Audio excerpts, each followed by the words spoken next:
Next important topic हम लोग शुरू कर रहे हैं अभी, जिसके ऊपर आप लोगों को यूनिवर्सिटी में 7 मार्क्स के लिए 100% क्वेश्चन आप लोगों को हमेशा पूछते ही है।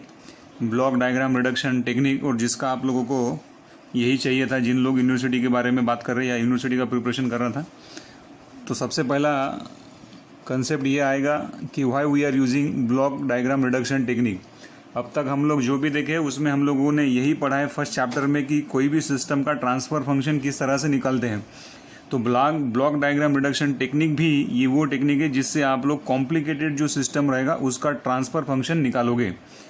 तो कोई भी अगर कॉम्प्लिकेटेड सिस्टम रहेगा तो उसका एज अ होल एनालिसिस करना बहुत डिफ़िकल्ट टास्क होता है हम लोगों के लिए, या कंप्लीट कॉम्प्लिकेटेड सिस्टम का ट्रांसफ़र फंक्शन निकालना बड़ा ही डिफ़िकल्ट टास्क रहता है। तो इसलिए आप लोग क्या करोगे, जो कॉम्प्लिकेटेड सिस्टम है उसको डिवाइड करोगे।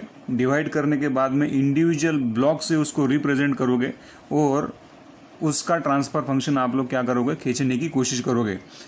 तो ब्लॉक डायग्राम मतलब क्या कि पिक्टोरियल रिप्रेजेंटेशन कोई भी फिजिकल सिस्टम का आप लोग करोगे, that is nothing but your block diagram reduction technique. सिर्फ ध्यान में इतना रखना है कि कॉम्प्लिकेटेड सिस्टम का आप लोगों को क्या निकालना है, ट्रांसफ़र फंक्शन निकालना है। तो वो ट्रांसफ़र फंक्शन निकालने के लिए ब्लॉक डायग्राम ये आपका एक टेक्निक है। उसके बाद में सिग्नल फ्लो ग्राफ भी एक दूसरा टेक्निक रहेगा जिसके थ्रू भी आप लोग ट्रांसफ़र फंक्शन निकाल सकते हो कोई भी कॉम्प्लिकेटेड सिस्टम का।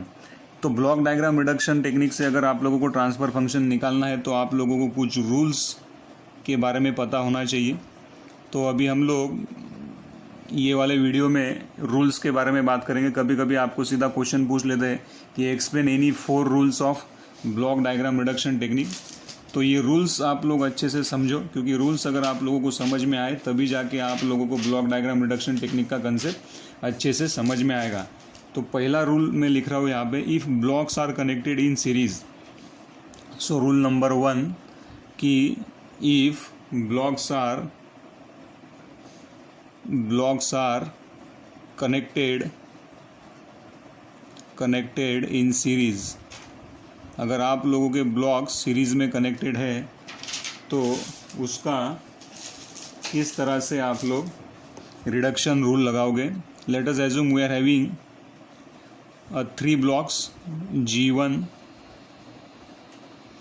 G2 और G3। ये 3 ब्लॉक्स आप लोगों के सीरीज़ में कनेक्टेड है। यहाँ पे आउटपुट है आप लोगों का और ये आप लोगों ने इनपुट अप्लाई यहाँ पे किया है। तो जब भी ब्लॉक्स आप लोगों के सीरीज़ में कनेक्ट रहेंगे तब हम लोग क्या कर सकते हैं, ये तीनों को एक ही ब्लॉक में कन्वर्ट कर सकते हैं। और कन्वर्ट करने के बाद में आप लोगों को किस तरह से दिखाई देगा वो, सो G1 multiplied with G2 multiplied with G3 और ये रहेगा C and this is nothing but your input R। तो पहला वाला रूल हम लोगों का क्या है कि ब्लॉक्स अगर आपकी सीरीज़ में है तो सीधा उनको क्या कर दो, मल्टीप्लाई आप लोग कर सकते हैं। दूसरा वाला रूल है हम लोगों के पास में, अगर ब्लॉक आपके पैरेलल में कनेक्ट है तो, अगर ब्लॉक्स आर इन पैरेलल, अगर पैरेलल में अगर ब्लॉक्स कनेक्टेड है तो किस तरह से हम लोग उसको रिड्यूस कर सकते हैं। लेट अस एज्यूम कि आप लोगों के पास में अगेन मैं 3 ब्लॉक ले रहा हूँ, G1, G2 और G3। अगर हम लोगों के पास में कुछ इस तरह से ब्लॉक है और यहाँ पे एक एडर आप लोगों ने लिया है, ये एडर के ऊपर ये वाला ब्लॉक आ रहा है विथ अ पॉजिटिव साइन, ये वाला अगर आप लोगों का माइनस साइन के साथ में है और अगेन ये वाला आप लोगों का प्लस साइन के साथ में। यहाँ पे आप लोगों के पास में आउटपुट है and this is nothing but your input. तो ब्लॉक्स आर इन पैरेलल किस तरह से डिफाइन करोगे, देखो ये एरो का डायरेक्शन बहुत इंपॉर्टेंट है ना। ये एरो के डायरेक्शन पे से ही आप लोग डिफाइन कर पाओगे कि ब्लॉक्स आपके पैरेलल में है। तो ये तीनों का एरो डायरेक्शन क्या है, एक ही डायरेक्शन में है, इसलिए आप लोग बोल सकते हो कि ये तीनों के तीनों ब्लॉक क्या है, आप लोगों के पैरेलल में है। तो पैरेलल में है तो फिर इसको किस तरह से आप लोग एज अ 1 यूनिट कंसिडर कर सकते हैं। तो फिर इसको आप लोग लिख सकते हैं, क्या लिख सकते हैं आप लोग, G1 विथ प्लस साइन इसलिए यहाँ पे पॉजिटिव, माइनस G2 का साइन क्या है, माइनस है इसलिए ये G2 आएगा। and then again plus G3. So this is your output and this is your input. So this is your rule number 2 कि अगर ब्लॉक्स आपके पैरेलल में तो उसका क्या होगा, एडिशन होगा. ब्लॉक्स आपके अगर सीरीज में तो उसमें क्या कर सकते हैं आप लोग, उसका मल्टीप्लिकेशन होगा. उसी तरह से रूल नंबर 3 हम लोगों के पास में है कि अगर आप लोगों के पास में लूप, ऑलरेडी हम लोग पढ़े थे, अगर लूप बनेगा आप लोगों का, लूप किस तरह से दिखाई देगा. इफ़ वी आर हैविंग, यहाँ पे ले लो आप लोग G और फीडबैक फैक्टर है आप लोगों के पास में, लेट अस एज्यूम H, और यहाँ पे आप लोगों के पास में आउटपुट है C और यहाँ पे इनपुट मैंने लिया है R, है ना. और नेगेटिव फीडबैक सिस्टम अगर आप लोग अजम्पशन करके चल रहे हो तो ये लूप किस तरह से एलिमिनेट करोगे आप लोग. Then C by R is nothing but what, open loop transfer function G divide by 1 plus opposite sign रहता है इसका, यहाँ पे जो भी रहेगा उसका opposite sign G into H. तो इस तरह से हम लोग लूप को क्या कर सकते, एलिमिनेट कर सकते. तो ये हम लोगों के पास में रूल नंबर क्या रहेगा, 3 आप लोगों का बनेगा. Then rule number 4, rule number 4 के बारे में अगर मैं बात करूँ तो interchanging the summing point. Rule number 4,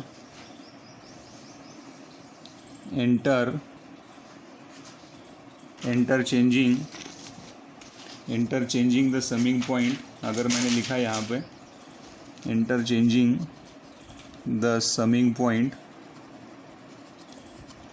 तो उससे क्या फ़र्क होगा वो भी हम लोगों को देखना है. तो फॉर एग्जांपल यहाँ पे ले रहा हूँ मैं 2 समिंग पॉइंट हम लोगों के पास में है. Let us assume this is your first summing point and this is your second summing point. यहाँ पे हम लोगों के पास में आउटपुट है और ये हम लोगों के पास में इनपुट है. तो यहाँ पे अजम्पशन करो कि इनपुट आप लोगों ने लिया है A, है ना, और ये समिंग पॉइंट के ऊपर फिर से आप लोगों का एक इनपुट आ रहा है, उसको लिया है मैंने B विथ प्लस साइन. यहाँ पे प्लस साइन है, ये भी हम लोगों के पास में प्लस साइन है यहाँ पे, और यहाँ पे भी ये समिंग पॉइंट के ऊपर ये प्लस है, और यहाँ पे भी आप लोगों का एक इनपुट आ रहा है C and this is nothing but your output.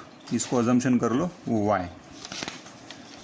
तो अभी एक नोट आप लोगों ने दिमाग में डाल देना कि कंट्रोल सिस्टम में आप लोग कुछ भी कर सकते हो, मतलब whatever you want to do, whatever the changes you want to do internally आप लोग वो कर सकते हो, लेकिन आउटपुट आप लोगों का चेंज नहीं होना चाहिए. इसका मतलब है कि पंखा अगर आप लोगों को क्लॉकवाइज डायरेक्शन में घुमाना है तो आप लोग क्लॉकवाइज डायरेक्शन में ही घूमना चाहिए, चाहे फिर इंटरनल वाइंडिंग आप लोग कैसे भी जुड़वाओ, वो क्लॉकवाइज का एंटी क्लॉकवाइज नहीं होना चाहिए. तो what ever the output that given, वो आउटपुट आपका चेंज नहीं होना चाहिए. आप लोग कोई भी रूल लगा के कुछ भी इंटरचेंज कर सकते हो सिस्टम के अंदर.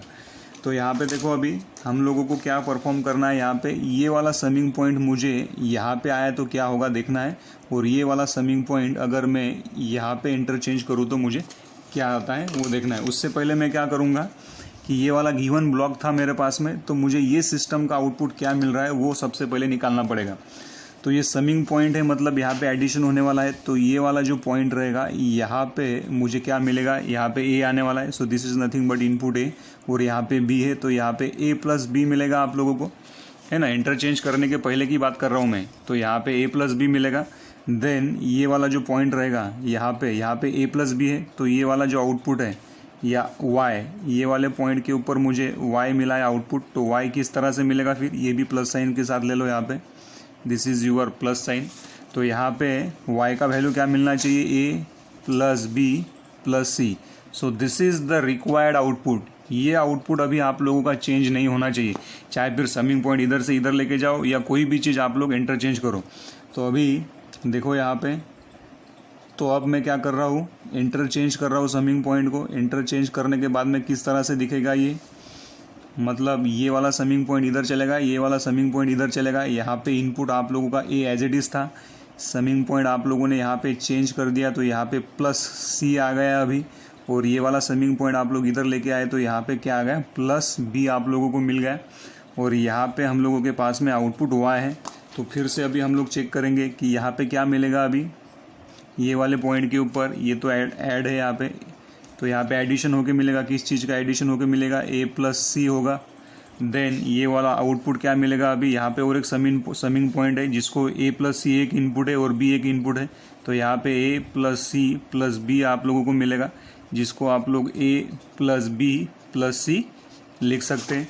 अगर दोनों आउटपुट को अगर हम लोग कंपेयर करेंगे तो पहला वाला आउटपुट कितना था, this is your required output, ये क्या था हम लोगों के पास में, this is your required output, और ये हम लोगों का समिंग पॉइंट को इंटरचेंज करने के बाद में जो आउटपुट मिला ये क्या है, ये क्या है, हम लोगों का आउटपुट मिले हुआ है, जिसको आप लोग बोल सकते हो ऑब्टेन्ड आउटपुट। और ये अगर आप लोग चेक करोगे तो ये वाला आउटपुट आपको सेम ही मिला है इंटरचेंज करने के बाद में।